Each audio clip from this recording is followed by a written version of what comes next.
All right, ladies and gentlemen, I hope you had a wonderful day. It was quite uneventful in the market today until we got the earnings, but the main story of the day was what happened in China that made all of the China stocks rip. So if the market wasn't already up, I would say that it saved the market, but what we saw today in China, it was important because yesterday they were on the brink of another collapse. Their market dumped out of nowhere, hit another low. By the end of the day, it went up, but we got news today. There was two things. One big sovereign wealth fund said they're going to be expanding purchases on Chinese ETFs, and then there was a reported potential meeting with Xi Jinping regarding market conditions and the latest policy supporting initiative, and that's what got it up here. But what I want you to realize, just 48 hours ago, China was looking bad. Yeah, we're in our own little world here with the dollar and rates, but now with that effect here today, it spread to all the defensive stocks. There was a lot of value in the market that wasn't all tech, and I do think China was behind all of it. So we got a couple of things to talk about. I'm going to go over that, what happened in the market today. It really wasn't a big one. We had a lot of plays, those UPS from yesterday, Toyota, 2 standard deviations. We got some moves, even a couple after hours, so I'll go over those plays and then everything else. So what I need from you, a thumbs up on the video, make sure you're subscribed, and if you don't know, we are live Monday through Friday, 30 minutes before open, youtube.com/thestockmarket.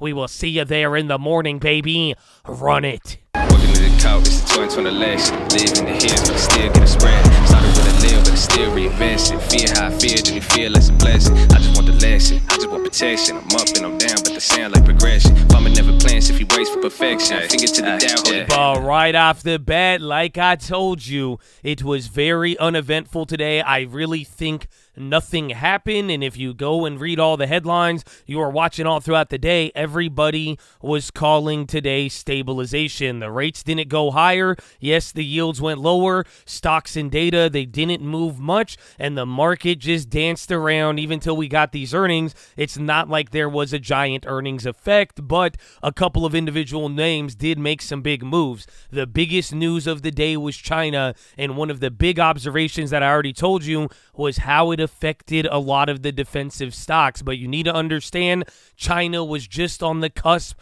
of taking another leg lower. This has been a big deal. Literally, last year, by beginning of the year, people thought there'd be a China rally. Then that faded, and this year, 1 month in, nobody has said China rally. We are going to see if this changes it. So when we get into the plays, I will be talking about this, but you want to see, do we get this same reaction tomorrow, or do we watch this rally give up? Because if you've witnessed some of the rate cuts and all the other policy measures China has had to do or tried to do over the last year, they have all failed, and the market in the China stocks would quickly reverse after everything. So tomorrow will be a big day for that. Other than that, though, we're not dealing with much. We didn't get much that dynamic we talked about yesterday. It's going to come up a lot, and even what we deal with tomorrow, you will be only getting two notable events. There's going to be a bond auction and more Fed speakers. Neil Kashkari, he was a little bit more dovish today. Fed Mester, she was kind of in the middle, sounded more hawkish. She did talk about quantitative tightening. Things didn't move much, and then I think Fed Logan was kind of a non-event or borderline bearish, but nobody really cared too much. But here's the deal. After all these Fed speakers, they were all saying different things. The market didn't really react. Equities didn't move much. Bonds kind of edged up how they were, but the Fed futures December and March rate cut odds, remember yesterday, the odds of a rate cut dropped. Well, they started to creep back up higher after all of the Fed speakers. So we're going to see what happens tomorrow. The Fed speakers will be the big deal, but tomorrow at 1 p.m., that 10-year bond auction, that has the ability to move things. And even today, we actually saw a little bit of a bond pop. I think it was because of the regional bank stocks all selling off, but the bonds did pop on a positive 3-year auction. So we had that. The only other thing I'd be looking out for is what happens overseas. Everywhere from Japan, Germany, even Australia, but mainly China, we want to see if we keep that 2-day running and if people are really getting energized and optimized or optimistic over anything good happening in China. So watch out for that. But as far as everything else, I do think this week is pretty simple. Like I'm saying, today, there wasn't much to deal with. It was just the China stuff. We got through the Fed speakers. There was 3 or 4 of them. Not too crazy of a reaction. And then we just waited till earnings after the bell. And I think that's what we're going to be dealing with here all the way till the end of the week. You will get a little bit more data, but there shouldn't be anything too important. And I think this dynamic you're going to deal with, focus a little bit on the macro in the mornings, what's going on overseas, what's happening with rate cuts, or if the Fed speakers bring up anything macro to focus on, and then assuming that macro doesn't absolutely change the narrative, which nothing has for the last couple of months, everyone's going to flip-flop back to focusing on earnings and then play that game until we get into next week, which has a lot more data. If anything, the one thing I'll say watch out for, this has been coming up the last couple of days. We even saw it a little bit here today. Watch out for any positive market moves off of any of these war de-escalation headlines. Remember, oil was just under $80. It started to sell off again on any de-escalation rumor. We've been getting oil numbers. You've been hearing stuff about deals being brokered right now. The market does like hearing this, especially if you're worried inflation's going to come back, whether it's because of Powell or because of the Red Sea. All of this stuff is important, and we have noticed an uptick in how this has been affecting things. So other than that, I'd watch out for the earnings. We'll see what international and macro gives us tomorrow. Maybe some more headlines, but now it'll be middle of the week. Wrap up some of the big names, and then we get into the big moving February seasonality data and all of the good stuff. But Chad, I hope you're ready for all of it. But now, let us get into the plays. So, right off the bat, I got 3 different plays. We made a bunch of plays today with earnings. That one from yesterday, UPS, that one actually went up 1,000%. We got lucky on it. There was an upgrade. We bought them at 25 cents. I sold out at $1.70, but they ended up going up to $2.70, a little bit more than 1,000%. And then we also had the Toyota from yesterday. Bought that for 15 cents. It went as high as $1.40, just under 1,000%. I think it settled around like $90. So that was a good play out of the earnings. We only made 2 yesterday, literally Toyota and Chegg. So we did get a good hit without having to put any up there. But now, as far as plays for tomorrow, I got to keep it in line with the theme, man. Alibaba, watch out for them tomorrow. We have them in the long term already. We're getting some nice gains now, especially if this continues. But watch for their earnings reaction. And this is what I was trying to say earlier. If we actually get a day 2 of Chinese rebound, that's what you need to be on the look for. If it's going to fail, it's going to happen tomorrow, and the stocks will all sell off. And lately, any of these China rallies, if it doesn't really have that oomph, it fades it almost immediately. And anytime people really start believing it, it starts to have more than just a one-day move. That's why I'd be watching out for Baba, see if the earnings supports it, even regardless of the earnings, see if everybody starts buying up all the other names. Remember, there's still a lot of Chinese sympathy out there, especially depending on how Baba does. There's Pinduoduo, Baidu, JD, NetEase, Tencent, even Neo. That's one of the names that's been getting a lot of attention in the hype space as far as China is concerned. Keep your eyes out for all of these, but it's very simple. Either China day 2 happens, and if day 2 doesn't happen, people really aren't believing it, and then you're going to have to dance a little bit more until you actually get the next positive development. So watch out for that. That is play number 1. As far as any plays,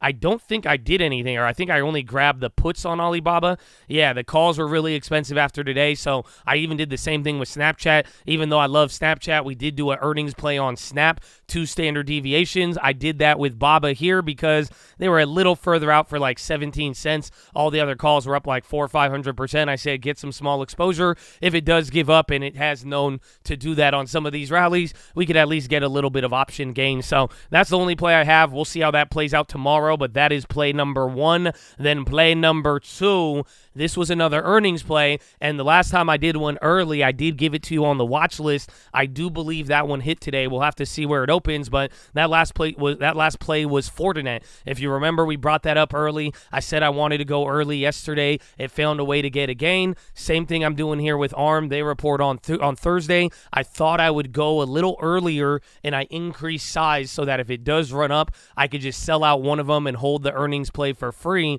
But why I'm liking ARM, it has the chip AI effect. They've been tied to NVIDIA and all that good stuff. And then it's a recent IPO. So these next earnings that come out, there's not really history. It's kind of hard to price. People don't know what to expect. I think this could be a fairly decent earnings there. So it will be a little tricky with those options. That's why I did go with a play today. But like I'm saying, I went with enough size so that if it does have a big pre-earnings move, I could just sell out of it and do my thing. So as far as the plays, I grabbed a February 16th next week ARM $95 call for 35 cents. I grabbed two of them, so I spent $70 there, and then I grabbed two of the $60 puts for 32 cents. I spent about $64 total, so a decent amount of money compared to some of the other plays, but my plan is sell one call and put right before the earnings, and then we'll hold one depending on how things are looking, and these strike prices are 2 standard deviations out of the money, meaning they are beyond what the option market is currently pricing in, so we'll see how it plays out. We'll even see Fortinet tomorrow morning, but that is play number 2. And then finally, play number 3, baby, the regional banks. And if you haven't noticed what's going on with NYCB, it keeps happening. We talked about this the other day. Even when the bonds were getting a big bid off of it, it had to do with NYCB reporting high provision for credit losses. They said they had a bad commercial real estate building, and then they cut 75% of their dividend. Well, the stock keeps selling off today. It hit as low as 1997's low. But what I'm talking about here with these plays, watch the regional banks and watch for the auxiliary plays that it leads into. As much as I want to say buy the dip on some of these banks, I'm really tempted to try to trade NYCB, buy it at the low, get one of those 30% flips as everybody pumps it back and forth until you play the musical chairs of whether they go bust or not. But here's the deal. The bonds are the answer in this case. If there really is a bank blow up, if this does extend, if you already missed out on the short side or it's too risky for the long side on the regionals, you got to think about it. The next step from here would be if we actually get a problem created. And if that was the case, that is going to make the bonds actually start to get a bid. We saw a little bit of that on Friday. I would even argue you had some of that here today. There was nothing else going on except regionals selling off. So even though equities didn't move as much and quote-unquote stabilized, you did have the bond yields catching a nice bid, even a lot of demand on the short end of the curve, which would make a lot of sense with some of the bank fears. So watch out for this. And another thing I have to just remind you, this is from the SVB days. We were talking about this. Remember with these regional banks, are they going to go bust? They shouldn't. But here's the deal. If their stock price is dropping on worries and people are worried, the lower that stock price goes, the higher the risk of default. Why? Because when their stock price goes very low, it messes up their balance sheet, some of the equity, they are still holding other assets, and now one of their sources of capital or where they could raise capital to have enough time to survive, it's literally dwindling every single day on the market, and that puts them in a more difficult position where they're either forced to sell assets for a loss or forced to try to raise money elsewhere or try to get bought out, or maybe even the worst case scenario. So watch out for all of that, but this was a big deal of today, had a lot of activity, so keep your eyes on that. But those are the main plays. We'll see where tomorrow takes us. We do have a lot of earnings. I bought like 8 earnings plays today, spent about $330. We did the SMG both ways. We'll see where that one goes tomorrow morning. We did grab the Uber. I went both ways on that, but I think Uber was a little higher price. But with them having this, first time profit, first time growing and breaking out through all-time highs, I grabbed some of the crazy cheap out of the money ones, but I did grab one of the puts within 2 standard deviations. We played Baba only to the downside. I went with Guild both ways. These are 2 standard deviations. I grabbed EW only to the downside, and that's because they just ran up a lot, and I did want to keep the balance in check. We played VFC only to the upside, and then I grabbed one snap, and then we went with the ARM plays, and we were already holding Fortinet. So we'll see how those play out, but it looks like Fortinet, that'll most likely be the winner. It was already up even 100% today. We're at the $80 one. We got a little bit of time. We'll see how people react to it tomorrow, and then even the snap, I believe we're about 30 cents away from being in the money. We bought it for 10 cents. That'll probably open up at like maybe 50 cents. Maybe we'll get a nice 400% gainer, but for the most part, took some good profits today. Still had another winner. We're coming off the Facebook. We got to make some good plays. I think net, we're going to end up even good if all of those fail tomorrow as well too. So it's looking beautiful. We still got a lot more earnings. I'm going to go over all of them 11 a.m. Pacific time, but now That is your watch list, ladies and gentlemen. Make sure Hydrate Healthy ready to go. Make sure post your watch list. Make sure we see you there in the morning. I need the armor on. I need the helmet shining. And I need you to remember, being angry is a habit. The more you do it, the more easier it'll become to get angry. You better watch out for that. That's word to Seneca. Oh, yeah, the Stoics, baby. So, Chad, drink that water, stay hydrated, healthy, all that good stuff. I'll see you in the AM. Keep your head in the game, and Horna.